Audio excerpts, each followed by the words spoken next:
my name is Meredith Cherry, and I'm with Magna Legal Services, and we have created a group called Virtually Legal. Virtually Legal is all about the community, and it's about discussing topics that you care about, and also any organizations and charities that we should know about. So I'm going to dive right in. This is Ben Meiselas. He is, I actually met him a few years ago, no, 4 years ago, from a cold call. And he is the head of civil litigation at Garagos and Garagos. And he was kind enough to take my phone call and let me in the door. So Ben, thanks for being here. Oh, of course, it was a great cold call. And Meredith, you're crushing it. So I'm so proud of everything you've accomplished since I first met you. Oh, thank you. That means a lot. Ben is probably the hardest person for me to interview because he has accomplished so much in the last 4 years that I literally don't know where to start. I think that as a lawyer, we think sometimes that we're confined within litigator, transactional lawyer, probate lawyer, whatever it is. And lawyers are very creative people. And I think that they can use some of those other skill sets as well and find a lot of joy in it. I mean, honestly, I love litigating, but I think if all I did was come into work with a suit on every day and just did litigation, it would drive me crazy. Growing up, my dad was a lawyer. He was an entertainment lawyer. He is an entertainment lawyer. So getting to observe how he practiced was a really incredible experience growing up. I took a path that was slightly different from him and went into litigation, and particularly civil rights litigation.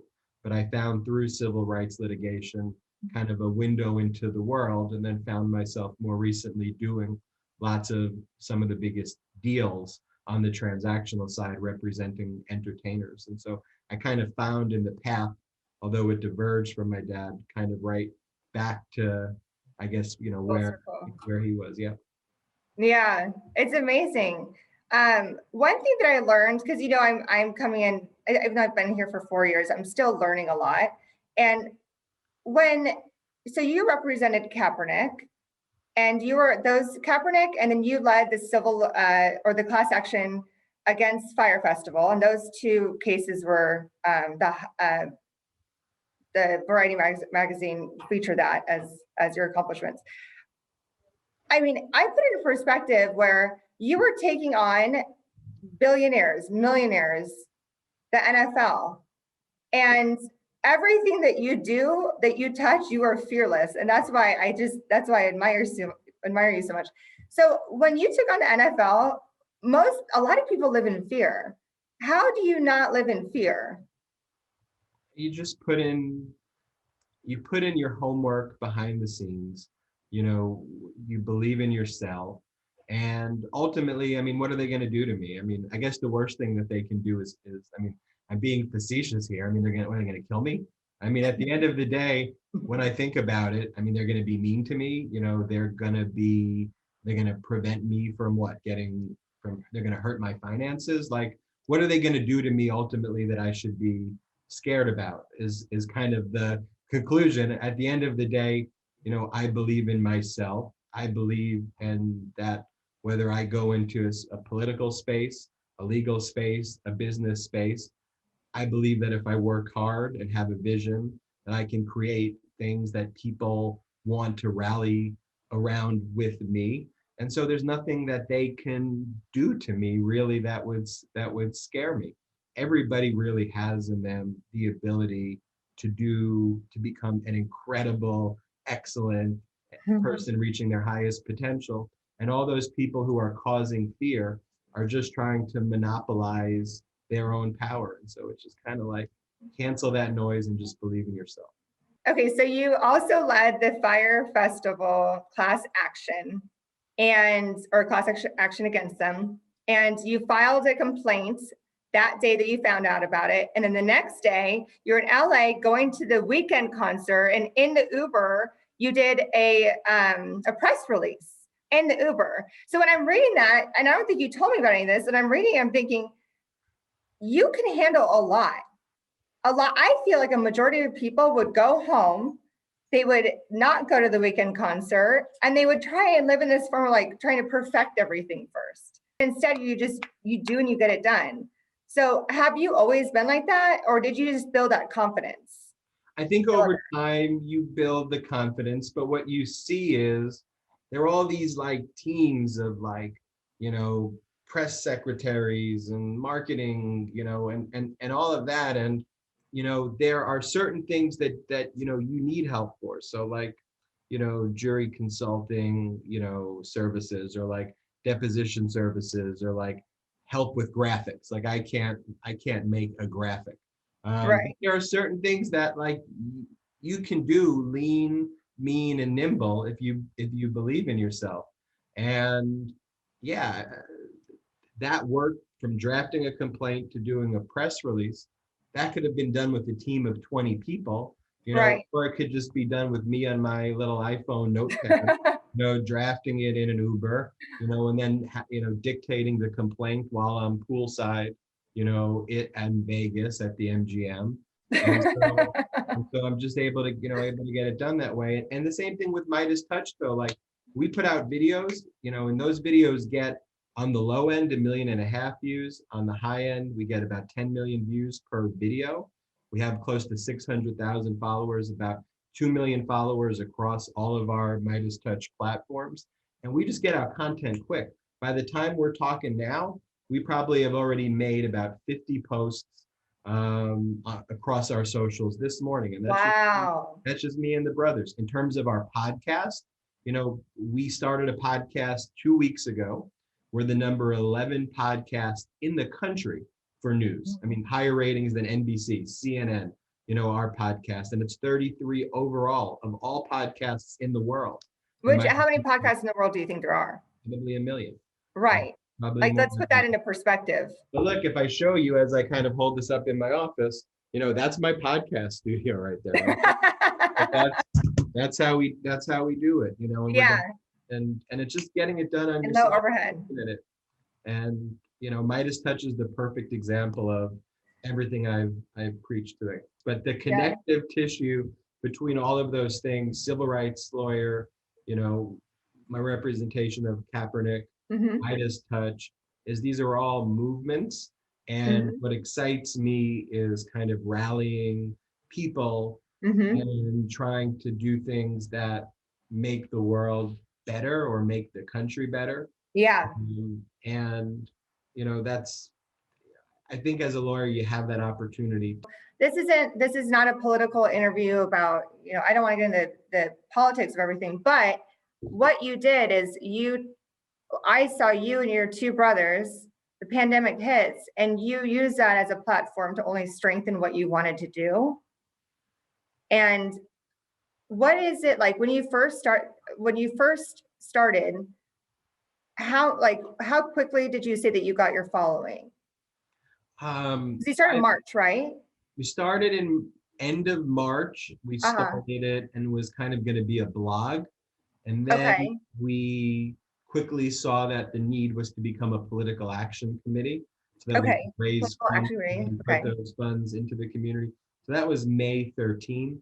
We started with 0 followers. By July, we probably had about 170,000 followers. So it grew Wow. quickly.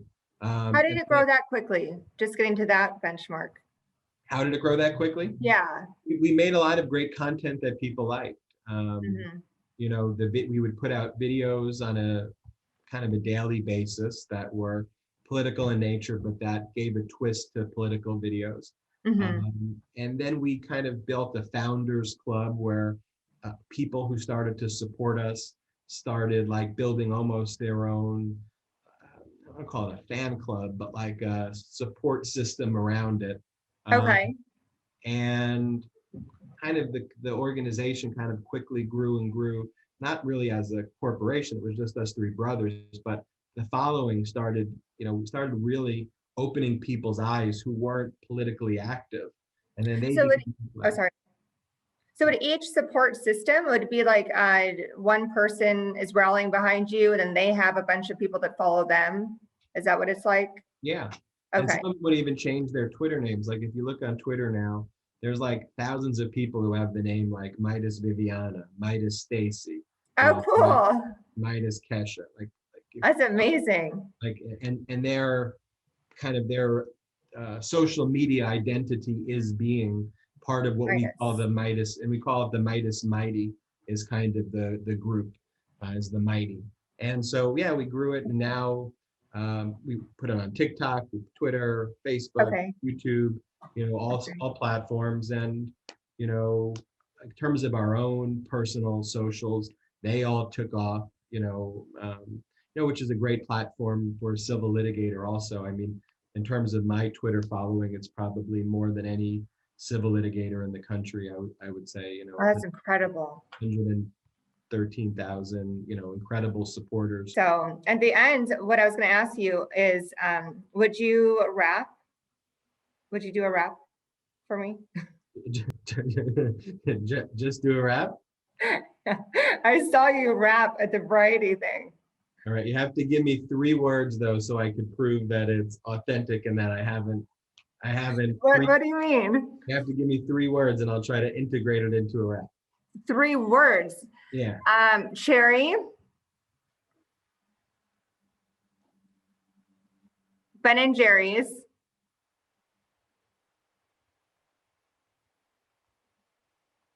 And Fenty lip gloss.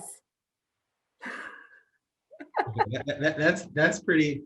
I think that'll be pretty easy, those ones. Right. I'm sitting here today talking to Meredith Cherry. Well, we talk about some ice cream and Ben and Jerry's. The talk was really great, no hate. Everything was swell. Let's talk about Fenty and interview will gel.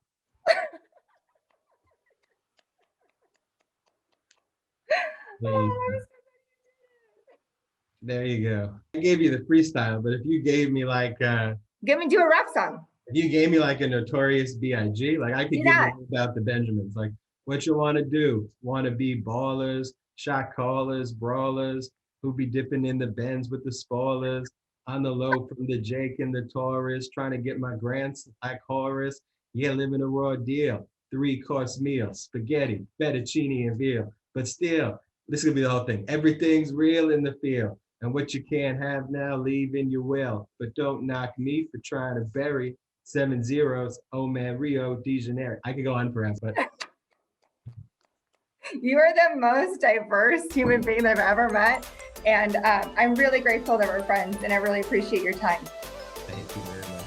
Yeah. Have a great day. Everybody go to Magna Trial Services, Jury Services, Discovery Services. I used them yesterday. Jury Consulting. Thank you, Ben. Thanks for everything. I really appreciate it. Bye, everybody. Right. The Weeknd's concert, and then you filed or then you did what is it? What is it? What is the word? You need like a press release, you say? Okay, sorry, I'm gonna start that over. And then the next day, I already forgot my words. I'm sorry. Oh, it's all good. You can What is the word I'm trying to say again? Filed the press, sent the press release following the weekend. I think the show, I'm just letting you know, I think the show with bloopers is better.